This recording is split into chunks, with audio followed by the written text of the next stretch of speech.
Hello boys and girls and welcome to another cookery show with your chef Nathaniel Washnwick. So today we're going to be doing an old classic with a twist. So I'm making beef stew and dumplings, yeah? Can't go wrong, they're absolutely gorgeous. On a budget of about £9. Enough for 6 people, yeah? Easy. Right, I'm making it for 2 people so it'll be bigger portions. But it'll also be in a large Yorkshire pudding.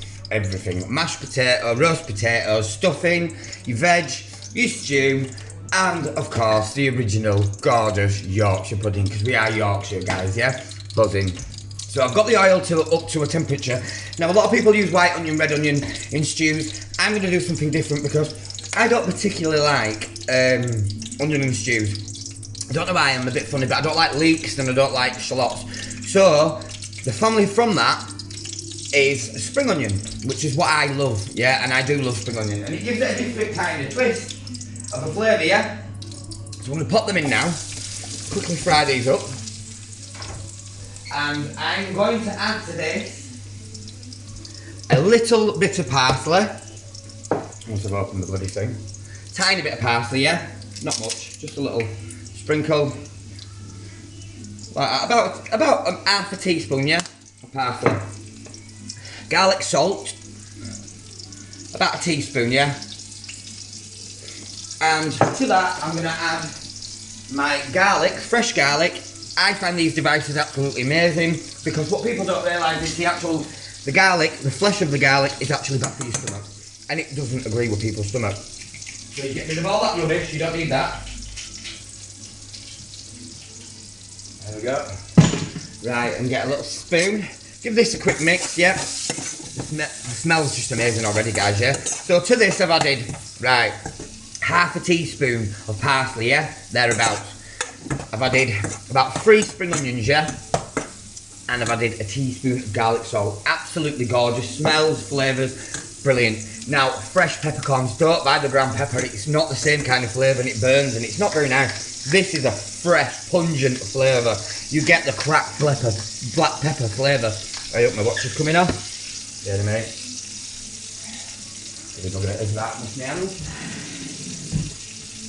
There we go. Right, so you see that all frying up now, yeah? Absolutely stunning. To this, we're going to add the beef in a minute, but I'm going to put some salt in, yeah? Good and generous salt. I mean, that smell is just, it's sensational, guys, yeah? This is my twist on a stew. Everybody does it different. Everybody adds Swede, you know, different things.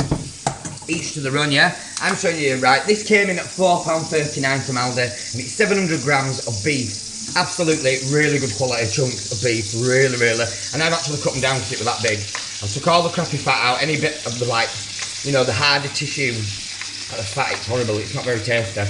And it puts you off, really, it does with me. So I always make sure I've cleaned it and it's, you know, it's all decently trimmed and everything. So just give it a little once over. But yeah, it's about £9 is this meal, and this is enough to feed 6 people. Easy. You know, obviously you make more Yorkshire puddings and stuff. So all I'm going to do now is add a tiny bit more pepper because you just put your beef in and it works really well with red meat, with pepper. Yeah? There we go. And you just leave that off to brown, yeah? So it's getting brown and everything, and I shall be back in a second.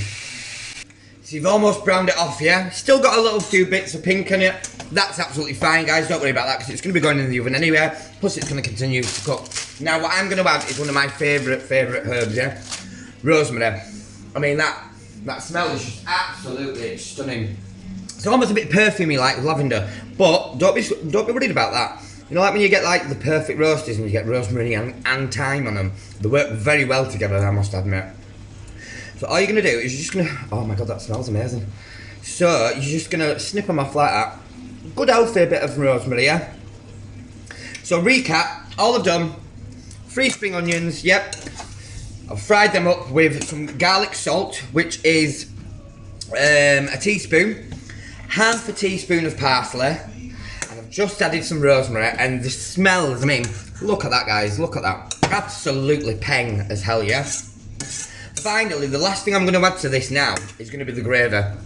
But obviously, just note that I'm going to also use 2 beef stocks, yeah? Give it that bloody flavour, you know what I mean? You give it the best you can give it, yeah?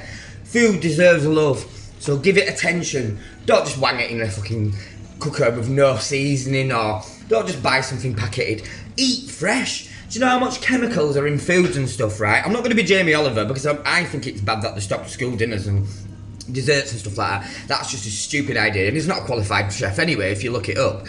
So, anyway, moving on. I forgot what I was saying now. But yeah, basically, you know, the chemicals that are in food and stuff like that, they're really bad for your kids. You go into Iceland and stuff and it's saying it's 100% this and 100%. It's not. It's 100% of whatever percentage it is. So say like it's 60% chicken and it's not a full 100. It'll say 60% chicken, but it's only 60% of that 60%, if you get what I mean. It's not 100%.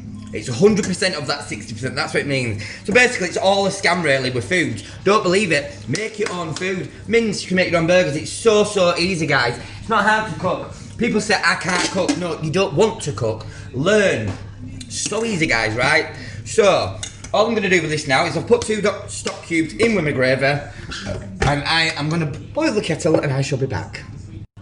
And I'm back, so now I'm gonna add the 2 beef stock cubes and 1200 ml of gravy. Into the pan it goes like that. Finally for this now, all I'm gonna add in is, one second, some pre-chopped carrots, yeah? Sliced, you know, like a 10-piece. Yeah. Add that in. And let that simmer for about 10-15 minutes, yeah? On the hob before it goes in the oven. And I'm back, boys and girls. Right, so I've transferred my stew into the Pyrex dish. I've cheated today, I've used dumpling mix, 5 tablespoons of cold water. It is easy enough to make. Plain flour, suet, salt, and I think water. Yeah. Oh no, and baking powder as well. So it is easy enough to make, but I prefer to, like, it's like some people do it in the pan, you know, the dumplings. I like to bake them.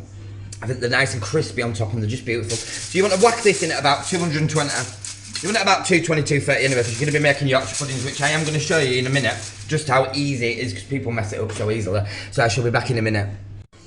And I'm back. So basically, another little quick tasty tip, yeah? With your roast potatoes, chop your potatoes up, salt, pepper, fresh cracked black pepper, sea salt, yeah?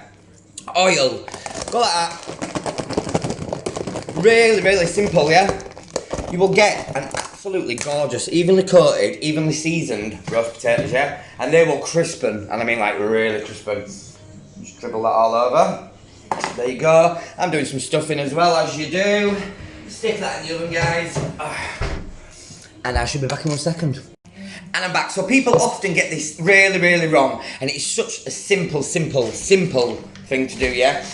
And it is about timing, it is about looking after them, it is about nurturing them, and it is about the oil, and it's about everything, yeah? But it's a simple as this, yeah? I'm going to show you. So you want 7 spoons of plain flour. 7. 1, 2, 3, 4, 5, 6, 7. Yeah? As easy as that. 2 large eggs, free range, obviously. There you go. And it is really simple, guys. This is how I don't understand how people get it so wrong. Salt and pepper. This is pepper, obviously. Tiny bit of salt because it'll make them not rise. And last bit, not least, your double strength milk, your full fat milk, even double strength. What am I on about? So, and this, about a pint of cold full fat milk, yeah? About a pint. So, and give that a stir. Obviously you've used a spoon, so put that in there, because you'll need... I do use an electric whisk sometimes, but today I'm just going to show you how simple it is, because not everybody has one anyway. Not everybody uses all that kind of thing, because not everybody's into cooking and stuff either. So I'm just showing you how easy that is. So, recap that. 7 tablespoons of plain flour, yeah? Healthy amount of flour in each portion, and basically a pint of milk, salt, tiny bit, pepper as much as you like if you want to season them, because I like it, yeah? 2 eggs and hot oil, of course. Leave your oil in for about, I don't know, about 15 to 20 minutes, I'd say. And there we go, and it's as simple as that. Yeah, and all you want to do then is put them in at gas mark. Oh, I don't know what gas mark is it. Electric. I put it in at 230. Yeah, for about 15 to 20 minutes. Do not open the oven door though before that. I'd give it 10 minutes before you even try and open the oven door, because they will go flat like a pancake. They will not rise for anybody. Yeah, but I would recommend using full fat milk as well. Obviously, there'll be some kind of lacto-free thing in place if somebody can't have milk or whatever. There will be something in place, you know, an alternative. That's the word I was looking for, guys. Right, so I shall be back soon. Quick tasty tip, guys. With your mash, add a knob of butter, yeah, and a little glug of milk, yeah, and then add, right at the last minute, some more seasoning, cracked black pepper, and a tiny bit of salt. Not much salt though, there's quite a lot of salt in everything anyway. And that's how you get the perfect mash. Now I actually used a Pyrex dish to do a Yorkshire pudding. Wasn't impressed with it, it didn't go all around the sides, so I've made a fresh batch of normal, same thing, you know, 7 tablespoons of flour, your milk, about a pint, 2 eggs, salt and pepper. So I should be back in a minute. Like I said, I made a fresh batch, so look at them guys, look at how much of the rose, absolutely perfect. Follow that instruction, you will get them perfect. As you can see, everything's now done. Look at that guys. Sorry, I was choking. Look at that guys, it's very warm in here. And there's your dinner. Like I say, I didn't bother with the big Yorkshire pudding because they didn't really all the way around or go all the way around. So it just burst out of it, so I just made a fresh batch. But there you go guys, it's very, very simple, cooking on a budget of £9. Come cook with me, easy tasty meals. Hashtag flavour some food, hashtag cooking on a budget guys. Have fun, have a great Sunday. Thank you for tuning in again. And I'll see you this coming week. Thank you. I'll give you one last show. There you go. Absolutely gorgeous guys. Your perfect crispy potatoes, which you've pre-oiled and seasoned. Your gorgeous Yorkshire puddings. Who don't love a Yorkshire pudding? Your dumplings, nice and crispy. Stuffing, veg, mash, cracked pepper mash. Absolutely gorgeous guys. Thank you for tuning in.